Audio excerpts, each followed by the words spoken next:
Hello everyone and welcome to the decks of the weekend. It's Monday and I got 3 great decks for you today. Let's kick things off with Modern, where Blue Scape Shift, Teamer Scape Shift, came second in the PTQ online. So 9 rounds of Swiss, over 250 people battle it out. The winner actually also very cool deck, Rakdos Abosh. But the finalist is something that we haven't seen in a long time. 4 copies of Remand up to the second place of a very important and large Modern tournament. This is Blue Scape Shift. This was a deck that used to be an extended. Then with Dryad, now we see Valakut in different shells. But back in the days, when they unbanned Valakut, Scape Shift used to be actually the win. Now that I think about it, it's the second week in a row that they feature a Scape Shift deck, but it is not common. I swear, like this deck, I haven't seen this deck in so long. It's actually an Italian player who got to the second place, Bucci, and he was playing 27 lands, 3 Valkads, 4 Bolts as the interaction. He also has some Veteran 6 and 1 Fury. 4 Iteration, this is your card advantage engine. You got Growth Spiral to ramp up your lands. You got 1 Sacred Trouble, 1 Explode, 1 Dress Down. Spice it up. The Cybrid is just the most expensive card in the game, I think. You got Force of Vigor, Endurance, Chalice of the Void, the second Boseiju. Again, this is a control deck. I'm going to be playing it tomorrow, for sure. So you're going to see it in the channel on Wednesday, I believe. You have also Fire and Ice. This is also another interaction on top of Fury and everything else. So you either have Dryad in play and then Scape Shift kills on 6 lands, or you have a lot of mountains. You have 3 Catcher Triumph, so you have 3, 4, and then you have 7 shotguns, so that's 11 mountains. You used to play in 10 or 9, so thanks to the Triumph, you're definitely now able to fix your mana in a better way. But yeah, again, Modern, still like, despite the best decks being pretty definite at this point. We have 4 color, blue, red, Azura's Hammer. They keep on winning and winning every event. But on Magic Online, there's a lot of space for spice. In fact, again, Rakdos Abosh, I believe Rakdos Scam, the one with Undying Evil and things like that I actually am 10-0 with so far. I'm gonna play it again soon, and yeah, and that's cool. What else do we got this weekend in Modern? Well, again, the NRG, a very big event in America, I believe was won by Azura's Hammer. That deck always performs very well, but the deck of the week for me, it's again the Teamer Scape Shift. Next week, I'll make a deal and I will not bring any Valakut deck to the deck of the weekend, I swear. Let's now go to Pioneer. Pioneer, what do we have here? We have a Rakdos Sacrifice. So the reason why I have Rakdos Sacrifice here is not because this is a new deck, because it's not. I mean, it's a common deck with Willie Edel has really popularized this deck a lot, and we see this deck very, very much in the top 8s of Modern Challenges. I want to say we even see this deck more than the mid-range version. The mid-range version, we all know about it, the one with Graveyard Trespasser and maybe soon Liliana of the Veil. Rakdos Sacrifice has instead Mayhem Devil.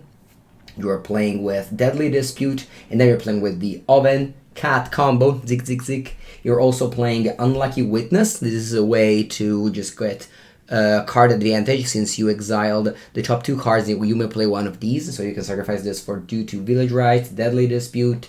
You can sacrifice it to the Obnixless or to the Eaten Alive, or you can also claim the Firstborn, your opponent creatures, and then sacrifice it to the Oven. But this deck is gonna gain a lot, I think, because maybe the Liliana of the Veil won't be as good for this deck because, well, Fable of the Mirror Breaker, probably better than Liliana. Mayhem Devil, needed for this deck to work, but there's actually a card that is worth highlighting. We talked about this card in the podcast. Actually, this is a good moment to tell you that I have a podcast with Javier Dominguez and Anthony Lee, 2 very good players, and we are actually deep onto the 3rd episode. Tomorrow we're going to record the 4th one. It's going to come on Wednesday as well. It's Braids, Arisen, Nightmare, and Javier is actually rightfully so very high on this card. So what this card does is a 3 mana 3/3 in, let me zoom in a little bit, and at the beginning of your end step, you may sacrifice an artifact. creature, enchantment, land, or planeswalker. So you may sacrifice one of these. And if you do, each opponent may do the same, but if they don't, then they lose 2 life and you draw a card. So what I can envision happening with this card, and what Javier pointed out, rightfully so, is that you have cards like Bloodtide Harvester, Deadly Dispute. You just sacrifice the treasure, end of turn. They can't because most likely people don't have artifacts around, and you just lose 2 life, draw a card for free. I mean, for free. Activate ability as trigger ability from this card. Or if you sacrifice a Kaldra Familiar, they have to sacrifice a Lanera Elf, and you bring it back with a food later. So this card is very powerful, maybe more powerful than up next to this. Like I can see Braids Are Easy Nightmare definitely slotted in Pioneer in this type of deck, which the decklist that I copied is from the same player who top 4'd back-to-back challenge this weekend with one more Rakdos winning the one on Saturday. So Rakdos Sacrifice, definitely good. It's gonna gain you cards with both Liliana and Braids, so if you are one of these Sacrifice lover, definitely look around for it. Now let's go into Legacy, where we got another super sweet deck that won Saturday Challenge, and that's Painter.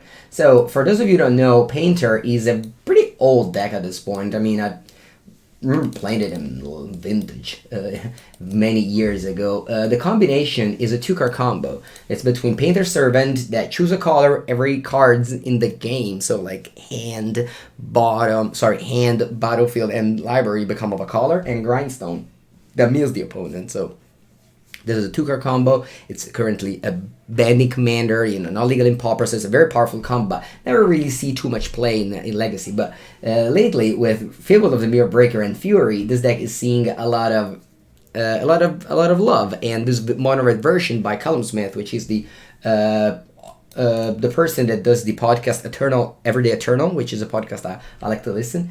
4 Pyroblast and 3 Red Elemental Blast. He's the pioneer of this deck lately, and he has put his mouth, I can't remember the saying, but anyway, he got to the first place, going 6-0 Swiss, 3-0 top 8. This deck is cool. I have already recorded with this deck, so it's going to be on the channel tomorrow. And look out for it, because it's super fun. It's also very hard. You have both Goblin Welder and Goblin Engineer. So you have this toolbox of both like Entomb, as well as interacting with your battlefield, with your opponent's battlefield. Because remember, Welder can also switch your opponent. So for example, I played against Seat of Sino that can switch the Choice of the Void and things like that. That's very cool. You also have Twin Shot Sniper and Bray Apprentice that you can put in the graveyard and then bring him back with a Welder.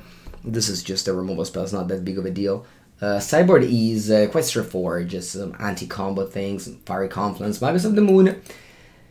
I still have to figure this out yet, because we play 4 Urza Saga, so that's not really a thing you're supposed to do, right? Having a Saga and a Moon in the same deck is risky, to say the least. But anyway, I am loving Legacy right now. I'm playing a lot of Legacy because not this weekend, but the one after, I have a very, it's a very important event for the Legacy community, the 4 seasons. The last one is the one I top 8 with Mono Blue Artifact with 400 people. And it's going to be even more, I think, because, well, that one was the first one. This one is the second one. A lot of people figured out how great the event was and will join this time. I still have to decide what to play. I have to be honest with you because I don't think Mono Blue Artifact is as good as it was last time because, well, Meltdown and things like that are now very popular. Also, the blue decks, I think they're always like that huge target in the head with the Carpet of Flowers and things like that. So I still have to decide what to do. Also, this week, Dominaria United comes out. That's gonna be cool. We're gonna see what to do with that new decks. I want to play both the new lords, so even the goblins or the elf or the merfolk. We're gonna see about those. Might be just a tribe week. But yeah, then again, thank you for watching. I'll be back at 6 p.m. There's a video every time, 6 p.m. European time zone. A video every day. I've been keeping that up with since December, since I started, and I don't intend to stop. So thank you for watching, and have a good day and a good week. See you next week. Bye bye.